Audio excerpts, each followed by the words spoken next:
If $1,000,000 fell into your lap, do you believe you'd be worth it to hold on to that money? Do you believe you're worth it to even accept that money in the first place? I had a client ask me this question yesterday. He has recently come into some awesome growth in his business, and it's a little bit new for him, and he hasn't really been sure how to handle it. So, clients coming in, revenue coming in, opportunities coming in, and there's this sense of he's almost not ready for it. He's just having a tough time receiving it. So I asked him, I said, do you believe you're worth it? Do you believe you are worth receiving this? And, that was the conversation that we had, and I wanted to talk about that with you here. So what's really, really fascinating about this conversation is all of this stuff is very energetic. Obviously I've got a lot of videos on this channel that are very tactical, very mathematical in some cases, but a lot of this too is between you and you. I had so many clients over the years that tactically have done the same stuff, but their business started to take off because of who they started to become as they started doing the inner work. When I say inner work, I don't know what that is. Like, it can be different for everyone. It could be meditating daily. It could be going for a walk and reflecting. It could be journaling. It could be just going through your own stuff and whatever. Someone might do an ayahuasca trip. I don't know. It doesn't matter what the process is. But entrepreneurship is awesome because it gives us the opportunity to really look inside and understand, like, why am I stuck? Why don't I believe I can charge more? Let's look at pricing as an example. So if, for instance, I've spoken with many people who are very, very experienced, I've worked with hundreds of clients and they're charging like $1,500. I'm like, so why not 3,000? And then they started coming up with stories. Well, they wouldn't be able to afford it. And what they're doing is they're projecting onto other people their own self-belief. Because I'm like, that's interesting, because for the same market, the same offer-ish, we have other clients who charge 3 times as much. What's the difference? Each individual, their own belief, etc. So all of us are on this journey where we constantly are improving this self-confidence and the self-belief of what's possible for us. I'll just use physical exercise / body as an example for a second, then I'll come back to the money. So what happens with like weight loss as an example is a lot of people who go on this yo-yo, what happens is they get really, really uncomfortable. So they go through the holidays, they go on vacation, like, man, I really let myself go. That's it. I'm going to get back in shape. And they commit to it. And then they make progress. They lose a couple pounds. They lose a couple inches. They like what they see in the mirror. And then they take their foot off the gas pedal because they start reaching this maximum of what they believe is possible for them. Okay. So that's like the maximum, like the crest of this peak of this, undulating up and down. So they take the foot off the gas pedal. They become a little bit more lax with their workouts, a little bit more generous with their portion sizes. And lo and behold, over the next couple of weeks and months, they start packing on the weight again. And then they hit that threshold where they're like, oh, not again. Like, this is not okay. Then they get back on Weight Watchers. They go to the gym, whatever it is, and they start losing the weight again. So they start going back to this whole cyclical yo-yo process. We all know this. This is not, rocket science. So what's going on there? Well, the reality is all of us have these set points. Like, we're a thermostat. So when it's too cold, the heating kicks in until it's at a certain temperature, and then it stops. And then if it's too hot, the air conditioning kicks in to bring it down. And once it hits that set point, it stops. So all of us have this, and we all have it with different areas of our life. David Wolfe, who was one of the kind of first people that I really started following back in the day with nutrition, he was more on the raw food side of things and superfoods. We became friends over the years. He had this question, was something like, how good can you take it? It was a really interesting question because even for myself at the time, I would do things like eat really well and I'd be like, oh, this is great. And then I'd be like, that's good enough. And then I'd kind of take my foot off the pedal a little bit and be a little more generous, a little more lax. And I thought, when he posed that question, I was like, man, that's interesting. How good can I take it? It was almost like I couldn't allow myself to feel even better. And I think this is really important for us to think about with respect to what we believe we're worth. So if we look at money as an example, if you make $100,000 a year, that's exactly what you believe you're worth. Now, there are people on this planet who would they would jump off a bridge. They wouldn't get out of bed in the morning if they didn't make $100,000 a day. What's the difference? Well, their maximum and minimums, their ceiling, their floor and ceilings are just significantly higher. So The floor, the minimum, if you will, is what you're willing to tolerate. It's what you're willing to tolerate. So if you look at the undulating fluctuations of monthly revenue in some businesses, right? You have 20,000 one month, you have 5,000 another, 12,000. It just goes up and down. What happens a lot of times is we have those 20K months and it's like, oh my God, it's amazing, it's great. And then we just chill for a second and then shit happens. And then it's like a 5K month. And then we scramble really hard to get back up to whatever the level is, 20K, 30K, et cetera. But there's this minimum point, okay?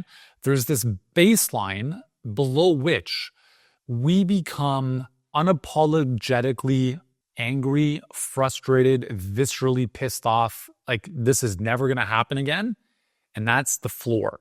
That's what you're willing to tolerate. So as an example, if you're making, let's say you're at 20K a month, okay? Let's say that you wanna get to 30K, but it's just like, it's hovering around 20, it's not too bad. You have a month that dips down to, 17, 16, but as soon as it hits like 15, in this example, as soon as it hits 15, you kick and you're like, fuck this, never again.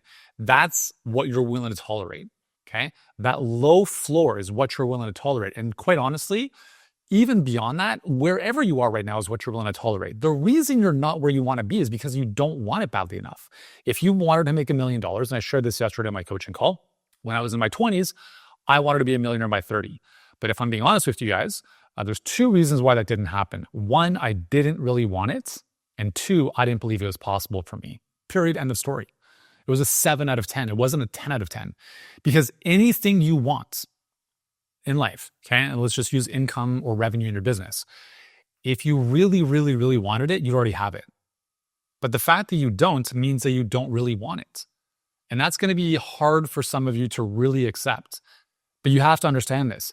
If your kids were kidnapped and you had to get them back, well, you don't have to. I mean, you choose to get them back. You wouldn't be spending years trying to get your kids back. You would get them back like Liam Neeson in Taken. Like you'd be cracking necks and flying across the world and killing people. Obviously, it's an extreme example, but you would get them back instantaneously because it was a must. So we need to take that energy and shift it into other things in life. And that's the hard part, is that most people are comfortable with, okay, listen, I'm no exception to that, right?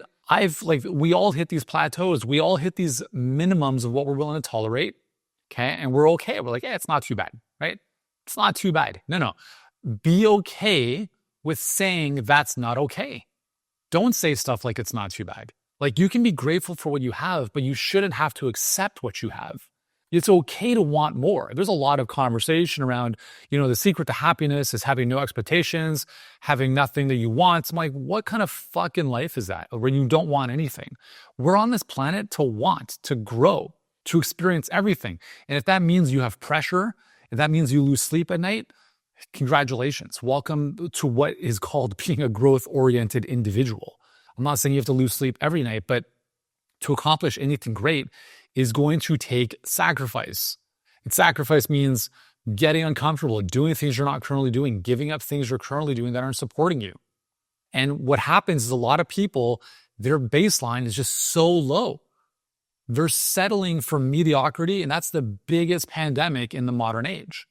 Is the standard of people's lives is so fucking low that you see it in how they dress, you see it in their body language, you see it in their facial expressions, you see it in how they do their work.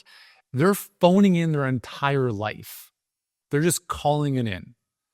And that's why it's so easy to be just a little bit better, which is actually far superior than everyone else, because you're willing to show up differently. You raise the standard of what you think is possible. And I'll tell you this, as you grow your business, whether it's just you or eventually, your team as you grow that, and also why people are hiring you as a coach, is to keep the standards as high as possible. My job in our company is to constantly reinforce the standards of how we operate. And also if we're hiring people, right? The people that, like anyone who comes in who's new, they have to be significantly better than someone they're replacing. Because if not, we're only just maintaining the same standard. So every single time we're bringing someone in, it's like this person has to be a step above significantly, otherwise we're wasting our fucking time. Because I'm not working with a B player. Forget about it.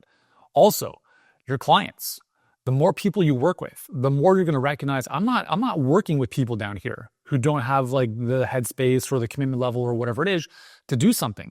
And when you come from that place of like, you have to meet me up here, I'm not coming down to your level, two things happen. One or two things happen. They're like, I don't want to do this. You're like, great, it's cool. Two is you say no to people like that, and the right people up here come into your world.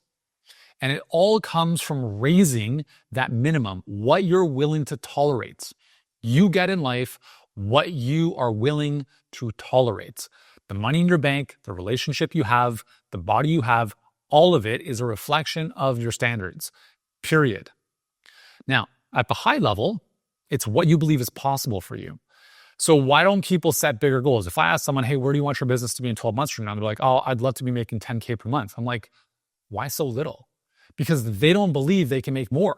So if you don't believe you can make more than 10K a month, then your maximum is going to be pretty low compared to someone who's like, I wouldn't get out of bed in the morning if I wasn't making 10K a day. What's the difference? What's the difference?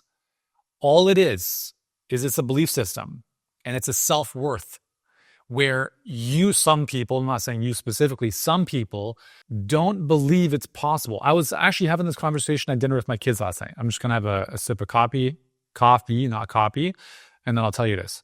Hey, we'll get back to the video in just a moment, but if you're enjoying this content, hit that subscribe button below. It will help me sleep a lot better at night.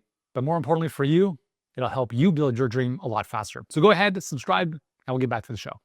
So they're talking about a janitor at their school who's this old curmudgeon. And so they're talking about like, if someone kicks the ball on the roof by mistake, he's like, well, I'm not getting it this week. I'll get to it next month. And they're like, this guy's just a dick. And so he's like in his late 60s and he's a janitor at the school. And so I just kind of walked them through this. I said, do you believe that that janitor as a young child had the dream of at some point in the future being a janitor for a school? No, not at all. Like he had other dreams for sure. So what happened? I said, where was the fork in the road where he had this dream of whatever that may have been, and all of a sudden he just allowed life to just take him into this direction? Because I said the reason that people like that are old and bitter and whatever, it's because of years or decades of seeing their dreams vanish in front of their eyes. And they build up resentments, and then they just hate everyone. And that's typically what happens. So I say, well, obviously he didn't have the dream of being a janitor. So obviously he had dreams early on. So I'm like, why do you guys feel or think that that wasn't a reality for him? And, they talked about, well, maybe, he didn't have the right guidance. Maybe he, didn't have the right belief system, et cetera, et cetera, et cetera. And all of that is true. So the reason that someone is willing to bag groceries at the grocery store, and again, I'm not judging, okay? I'm just saying, like, let's just be honest. Someone bagging groceries at the grocery store did not grow up as a kid with that as their dream. But somewhere in their life, and probably multiple times in their life, there were influences that told them otherwise. Hey, that dream is not for people like us. That's for other people, right? Or like, don't think too big. You might get disappointed, right? Stay safe because you might get hurt if you dream big. And it's whether it's parents, whether it's, other influences in their life, whether it's watching the news over and over again and being indoctrinated with this negative bullshit of like, if the world's coming to an end, what's the point of even trying? And slowly but surely, people give up on their dreams, and they stop dreaming. They start to pull down what they believe is possible for them. So instead of becoming that astronaut, it's like, well, fuck, what's the point? It's going to be a lot of work. It's going to be hard. I'll just like do something for now that pays the bills and is safe and secure. And so then I asked my kids, I'm like, well, what's harder? What's harder? Working as a 60-some-odd-year-old janitor at a school, having bitter resentments and not enjoying what you're doing and hating all these kids, or going through the trials and tribulations to make your dream a reality in the first place, right? So it's like you choose your hard. Being fat is hard. Being in shape is hard. Choose which one you want. Building a great business and making a lot of money is hard. Being broke is hard. But like you get to choose. No one is putting a gun to your head saying you can't do this. You mustn't do this. No. All of us have choice. We all have free will. Unless you're in a cage, You can do things. Yeah, but I don't give a shit about your situation. Like, I don't care about the story. All I care about is how resilient you are to want to make your dream a reality. So if someone has a very small ambition, it's a reflection of what they feel is possible for them in life. And so, as an example, in sales, I want to hire sales reps who believe they deserve to be making a lot of money. Why? Because then they will show up with a very different hunger than someone who's okay making $1-2 grand a month in commissions. I don't want to work with people like that. There's no drive, there's no energy, there's no ambition. I want people who want to make 20 to 30K a month in sales because they're driven, they're hungry, they want to get better. But if you have no ambition, you have no intention, you have no energy. I've talked about this before. The bigger your belief, the bigger the intention you have, the stretch, there's a lot of energy there, right? If like an elastic band, if we let that go, boom, it snaps back. There's a huge amount of energy, a lot of pressure, a lot of tension. That's good. But if you set small goals because you don't even believe it's possible, there's no energy, there's no point in getting out of bed. You let life kind of, take you where you want to go. And when you look back 40 years down the road, you're like, what the fuck just happened with my life? It's because all of us need to be very, very intentional on a daily basis. We have to do the work and to recognize, well, what was possible for me last year is not possible for me this year. My future can always be bigger than my past. And so I understand that, sometimes we set goals based on what we believe is possible. And I completely get that. This is also the reason it's very important to put yourself in environments where people think bigger. If you think that $10,000 a month is a lot of money, sit in a room or be part of a coaching program where other people make 10 times that amount. And then you're like, oh, they're not that different. This is actually possible for me. And it raises what you believe is possible. The other thing that happens in that type of environment is what you tolerate also rises because you're like, these people don't tolerate this bullshit? Fuck, well, I don't want to be ostracized from the tribe. I will raise my standards as well. I will raise what I'm willing to tolerate. And I'm telling you, if there's anything I can share with you, there's two things I shared with my kids at dinner last night, and I shared this with them before. I said, guys, like, listen, like if there's anything you get from me engaging with you for this lifetime, it's these two things. One is you have to take ownership of everything. Okay. So I talked to my son, Luca. I'm like, hey man, like, you weren't like in that kind of energy and like not so great headspace earlier. And then Julian went to open the drawer and he ran into your leg. I understand it's Julian who did that, but please understand energetically, you were in a very bad place and you have to remove yourself out of the situation. It is always our responsibility for everything. So I said, there are a lot of adults I've come across in my life still don't understand this. They're fucking babies pointing their fingers at other people for their lack of progress. You must look in the mirror because it's always your fault, good or bad. No one else's other than you, okay? So I told them, I'm like, that's number one. Number two is you must put yourself in environments that stretch you and be surrounded by the right people. There are a lot of retarded kids, okay? Like there's a lot of kids that I see these days who they're just fucking dumb. Okay. And there's a lot of examples I could give, but anyways, they're not good people to hang around. And the good thing is my kids see that and they know that. And I'm like, dude, like I really acknowledge you guys for like hanging around the right people because you hang around those people and bad things happen. And I keep sharing, like, and this is the same for you. You have to put yourself in masterminds and coaching programs and environments where people are further ahead. They're more inspiring. They're more positive. Because all of that is going to just suck you in like a vacuum. You become the reflection of your environment. And if your environment is one of like lethargy and overweight and eating potato chips and no exercise and smoking and drinking and fucking shit like that, you will become that. You will. There's no way that you are going to have the ambition of getting in great shape, being surrounded by overweight people.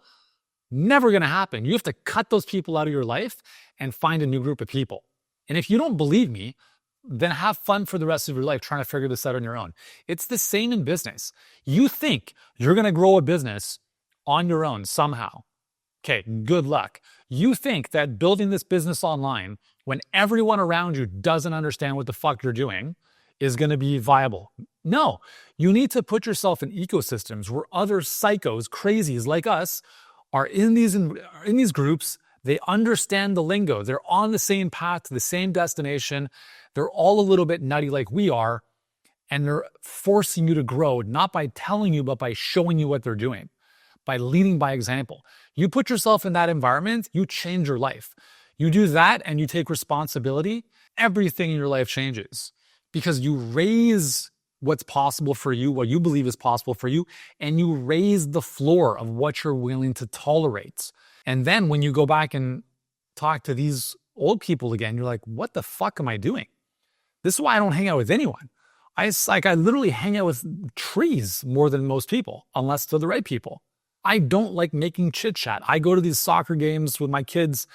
I'm like the parent by himself in the corner. Okay, like I'm that guy. Or if I there's a couple parents that I'm cool with, but I can't stand the nonsense, the bullshit, the stupid chit chat, such small thinking.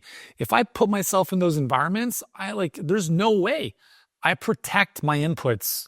I protect them because all of us are influenced, whether we like it or not. We are influenced by what we see, what we hear, what we eat, who's around us. And all of that impacts how we live, what we believe is possible. And I'll finish with this. I was at a soccer store with my son last summer getting some new shoes. And actually, I was at the store by myself getting shoes for him. And I parked the McLaren outside, and there's me in line and one mom and her 2 kids in front of me. There's no other cars in the parking lot. And the kid's like, oh my God, is that a McLaren 720?